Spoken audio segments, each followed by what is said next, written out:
para biologi mania, kita lanjutkan pembahasan sebelumnya tentang perubahan dan pelestarian lingkungan hidup. Ini merupakan part kedua. Selamat menyaksikan dan selamat menikmati tampilan-tampilan dari slide tentang pelestarian lingkungan. Awali dari pencemaran air. Pencemaran air adalah masuknya makhluk hidup atau zat lain ke dalam air yang menyebabkan kualitas air menurun ke tingkat tertentu sehingga tidak dapat berfungsi sesuai peruntukannya. Untuk uji pencemaran air itu dapat dilakukan dengan 3 parameter ya. Pertama, parameter fisik, itu kita dapat melihat kandungan partikel padatnya, kemudian zat padat terlarut, kekeruhan warna, bau, suhu, dan pH.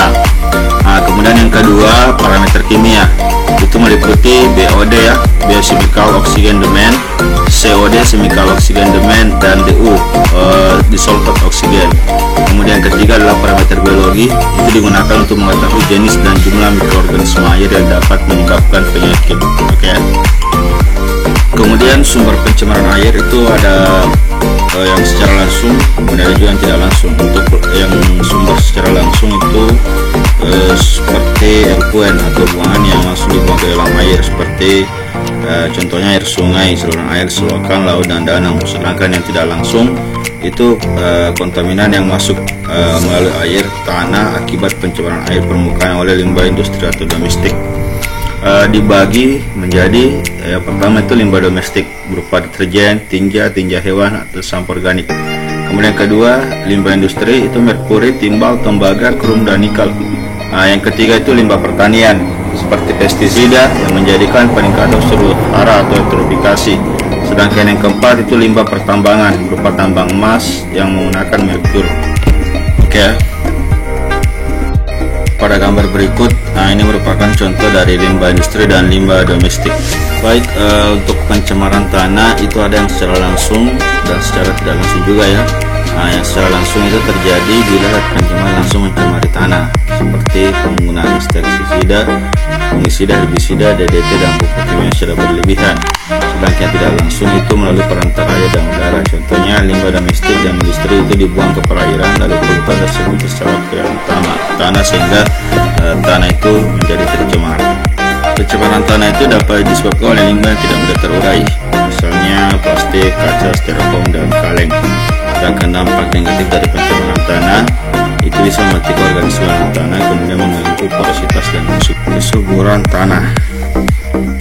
Kemudian kita masuk ke penanganan limbah. Limbah yang merupakan sisa kegiatan manusia tidak selalu berupa bahan yang mengganggu lingkungan, melainkan ada pula berupa bahan yang masih bermanfaat dan memiliki nilai ekonomi. Contohnya dari sisa bahan makanan dan sayuran, sampah daun, dan kotoran ternak itu dapat dimanfaatkan untuk membuat pupuk kompos. Berdasarkan wujudnya, limbah dapat dibedakan menjadi yang pertama limbah cair, B limbah gas, dan C limbah padat. Oke. Untuk limbah cair itu digunakan pendekatan non teknis dan pendekatan teknis. Untuk pendekatan non teknis itu dilakukan dengan penerbitan peraturan sebagai landasan hukum bagi pengelola badan air dan penghasil limbah, sosialisasi peraturan dan penyuluhan pada masyarakat. Sedangkan yang pendekatan secara teknis itu dilakukan dengan penyediaan atau pengadaan sarana dan prasarana penanganan limbah, monitoring, dan evaluasi. Berikut ini adalah bagan penanganan limbah cair domestik. Kita lihat secara sesama bagannya. Limbah cair domestik itu limbah cair tidak berbahaya, dapat dimanfaatkan kembali, misalnya air bekas cucian, beras, dan sayuran, kemudian ditampung, itu kemudian bisa digunakan untuk menyiram tanaman. Sedangkan limbah cair yang berbahaya, misalnya air dari kakus, itu bisa masuk ke dalam septic tank secara konvensional atau septic tank secara biofilter, nanti akan masuk menjadi ke sumber resapan. Ada juga yang ditampung di kolam yang diberi tanaman air, misalnya eceng gondok. Panen eceng gondok sebagai bahan baku, kemudian produksi itu bisa digunakan sebagai kerajinan tangan ya, sebagai alas, anyaman, dan sebagainya. Kemudian ditampung untuk memelihara ikan. Setelah itu sebagian airnya juga bisa untuk menyiram tanaman. Jadi ini adalah contoh dari penanganan limbah cair domestik. Penanganan limbah itu untuk limbah cair, itu misalnya penanganan limbah tinja manusia dilakukan dengan metode berikut. Pertama itu cubluk ya, berupa lubang yang diberi dinding tidak kedap air di bagian atasnya dan dilengkapi dengan tutup. Limbah dari jamban langsung dimasukkan ke dalam cubluk. Kemudian tangki septik konvensional itu berupa bak kedap air dan dilapisi dengan pipa ventilasi dan lubang kontrol.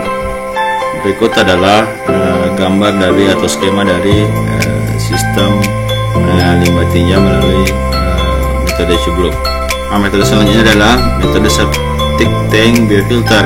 Ini terdiri dari bak pengedap ruangan yang berisi media filter seperti batu pecah, batu apung, hijau dan kerikil, dan ruangan resapan berisi kerikil, pasir dan hijau. Bak pengendap itu berfungsi untuk mengendapkan partikel padatan menjadi lumpur tinja. Untuk instalasi pengolahan limbah domestik atau IPLSD itu biasanya dibangun untuk perkantoran, restoran, hotel, dan rumah sakit. Nah, ini karena skalanya besar itu biasanya 3 proses ya, fisik, kimiawi, dan biologis. Untuk diagram pengolahan limbah cair atau instalasi pengolahan limbah cair domestik itu dapat dilihat seperti tampilan berikut. Itu saringan kasar, kemudian bak pengendapan pertama, kemudian bak aerasi, kemudian masuk ke bak pengendapan kedua, terjadi disinfeksi, kemudian masuk ke badan air penerima. Dari bak pengendapan pertama itu terjadi pemufratan lumpur ya, kemudian setelah itu proses stabilisasi lumpur sehingga terjadi proses terakhir yaitu pengering lumpur. Oke, selanjutnya kita masuk ke penanganan limbah yang berupa limbah gas. Pertama filter udara, 2 pengendap siklon, kemudian 3 filter basah, dan yang keempat pengendap sistem gravitasi, dan yang kelima pengendap elektrostatik. Nah, itu bisa kita lihat pada skema atau gambar berikut. Kemudian untuk penanganan limbah padat itu kalau kita bagi berdasarkan sumbernya itu limbah padat semuanya ada beberapa ya. Pertama limbah padat domestik, itu limbah rumah tangga, perkantoran, perdagangan, rumah sakit. Sedangkan yang limbah padat domestik itu berupa limbah pertanian, perkebunan, industri konstruksi gedung, dan industri umum. Kemudian untuk penanganan limbah padat itu pertama minimalisasi limbah padat, berpedoman pada konsep pelaksanaan pembangunan berkelanjutan yang berpenggunaan sumber daya alam serta pembangunan yang memberi nilai tambah terhadap sumber daya alam. Ini berikut ini ada beberapa kegiatan-kegiatan dalam menghemat penggunaan sumber daya alam. Pertama reuse atau menggunakan kembali, kemudian yang kedua replacement, kemudian yang ketiga refusal, 4 repair, 5 reconstruct, kemudian 6 reliability, kemudian yang ketujuh reduce, kemudian 8 recycle, dan 9 recovery. Kemudian selain itu untuk limbah padat itu bisa juga diadakan penimbunan tanah atau landfill, ditimbun dalam tanah agar cepat terurai. Kemudian penimbunan secara berlapis atau sanitary landfill itu ditimbun dengan ketinggian tertentu. Kemudian yang keempat itu ketiga itu pembakaran ya, incineration. Nah, itu pembakaran dilakukan pada jenis limbah padat tertentu seperti kertas dan plastik ya.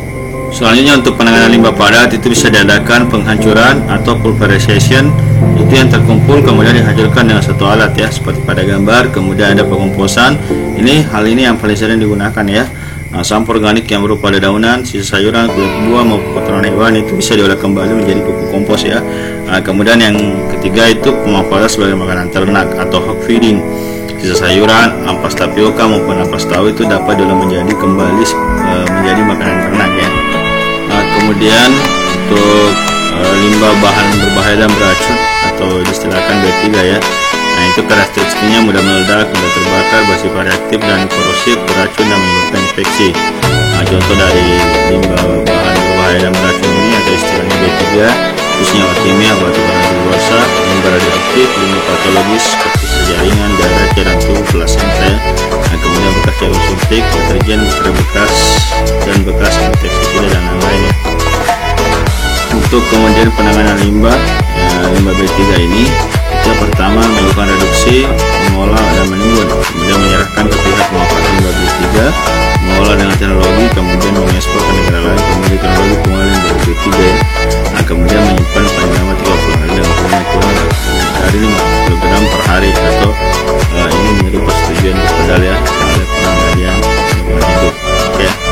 Oke ya, sampai di sini untuk pokok bahasan pelestarian lingkungan. Jikalau ada yang ingin ditanyakan itu bisa di komen di kolom komentar. Oke, terima kasih, sampai jumpa di